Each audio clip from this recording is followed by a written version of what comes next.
nous allons vous apprendre à gérer et à utiliser les gabarits dans InDesign. Pour cela, il faut que vous ouvriez InDesign, que vous créez un nouveau fichier. Moi, je crée un format A5 en vis-à-vis avec 7 pages et en orientation portrait. Donc on va dans Gabarit, on en crée un nouveau et on l'appelle pagination.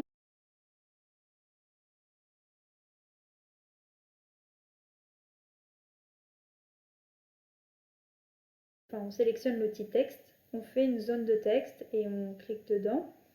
Dans le menu texte, on fait insérer un caractère spécial, ensuite dans marque, puis dans numéro de page active.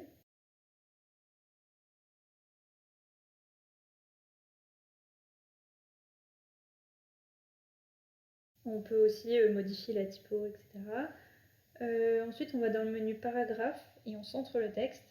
On peut aussi centrer le bloc texte sur la page et on fait CTRL-C et CTRL-V ou commande-C et commande-V pour le dupliquer et le mettre sur la page de droite et on recentre. Et ensuite, on fait clic droit sur gabarit et appliquer le gabarit à toutes les pages. Et donc, on peut voir que nos pages sont numérotées de 1 à 7. Après avoir créé le premier gabarit pagination, je retourne dans gabarit, je fais clic droit, nouveau gabarit. Je vais le nommer repère et je le crée d'après le gabarit B pagination. Je sélectionne la page gauche de mon gabarit en cliquant 2 fois dessus. Je vais dans le menu page, ensuite marge et colonne et je choisis de faire des marges de 20 mm, d'ajouter 3 colonnes à cette page de gauche ainsi que des gouttières de 4 mm. Je sélectionne ensuite la page de droite, je retourne dans menu page, marge et colonne, toujours 20 mm de marge, cette fois seulement 2 colonnes et 4 mm de gouttière. Ensuite, je vais utiliser les règles, donc en haut et sur le côté, pour créer des repères pour plus tard.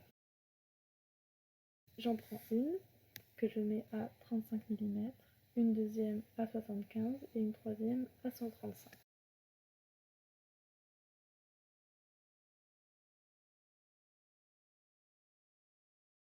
Je fais clic droit sur mon gabarit C et je fais appliquer un gabarit aux pages. Je sélectionne à toutes les pages et je peux retourner voir hors gabarit que les repères s'affichent bien, mais que je ne peux pas les bouger puisqu'ils sont seulement dans le gabarit et pas hors gabarit. Je vais créer un troisième gabarit, donc clic droit, nouveau gabarit, je l'appelle texte et je le crée à partir du gabarit précédent, donc le gabarit C.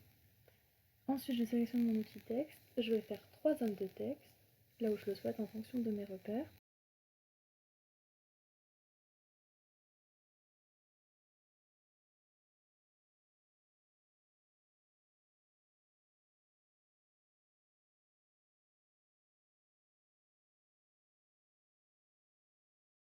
Dans la première zone, j'écris titre, je peux changer la police d'écriture et la taille, je peux également le centrer. Dans le menu paragraphe,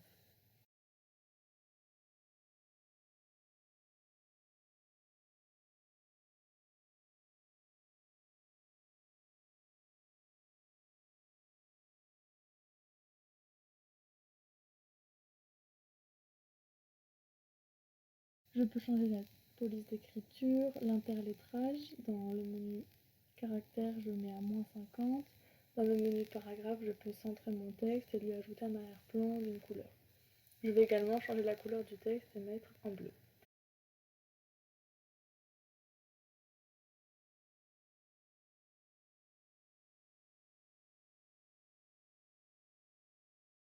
Ensuite, je prends ma dernière zone de texte, j'écris toujours texte. Cette fois, je vais donc encore une fois changer le style de caractère. Je vais dans caractère. Je choisis une typo, je vais l'incliner à 30 degrés et je peux ajouter une couleur bleue également. Et dans style de paragraphe, je fais justifier toutes les lignes.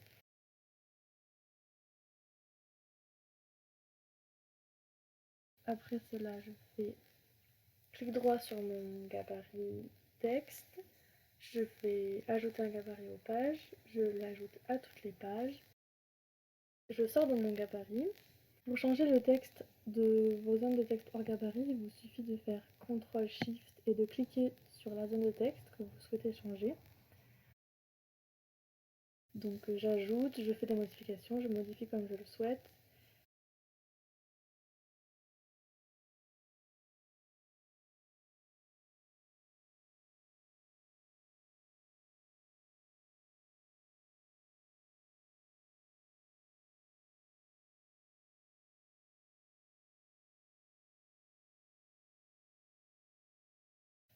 Et je laisse mon texte comme ça. Et on peut voir que ça ne change que là où j'ai choisi de changer. Ça ne change pas sur toutes les pages, puisque je suis hors gabarit.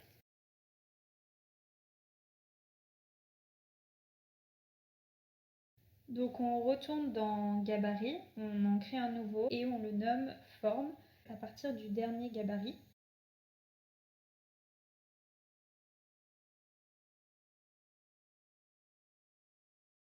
On prend l'outil crayon pour faire des formes directement avec la souris et on sélectionne la flèche noire. On sélectionne notre forme et donc on peut changer la couleur, son contour et son opacité.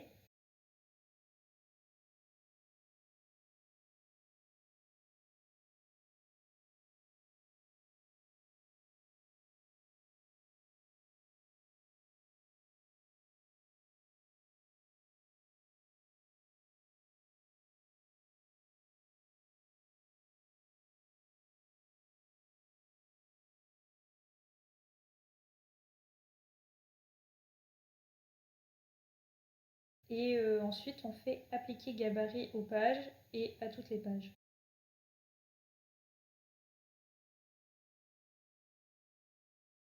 Je vais créer mon dernier gabarit, donc clic droit toujours dans gabarit, nouveau gabarit, celui-là je l'appelle image et je le crée d'après le dernier gabarit que je viens de créer, donc le gabarit E forme. Ensuite je sélectionne mon outil bloc rectangulaire, je place mes blocs en fonction de mes repères et de mes colonnes, donc là où je le souhaite.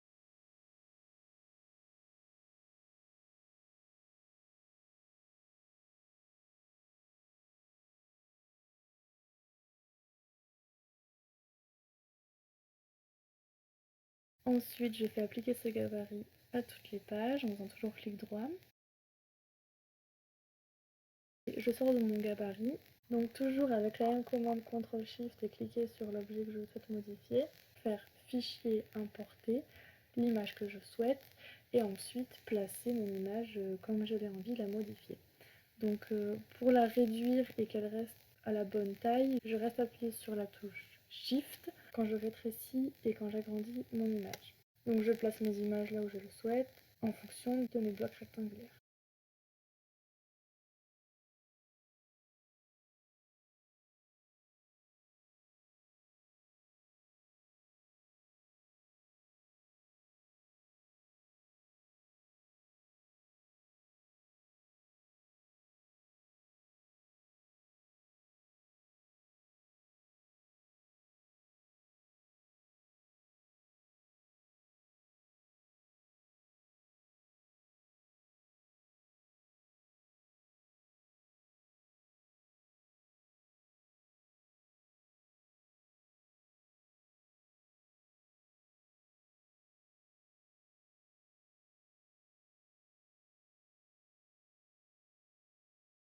Je me suis rendu compte que en créant mes gabarits à chaque fois à partir du précédent, le titre que j'ai écrit dans le gabarit se superpose avec ce que j'ai changé hors gabarit dans mes zones de texte. Donc pour cela, je n'ai pas trop d'autre solution que de décaler la zone de texte que j'ai déjà modifiée, de refaire CTRL-SHIFT-clic sur l'objet du gabarit, pouvoir supprimer et donc replacer ma zone de texte normalement.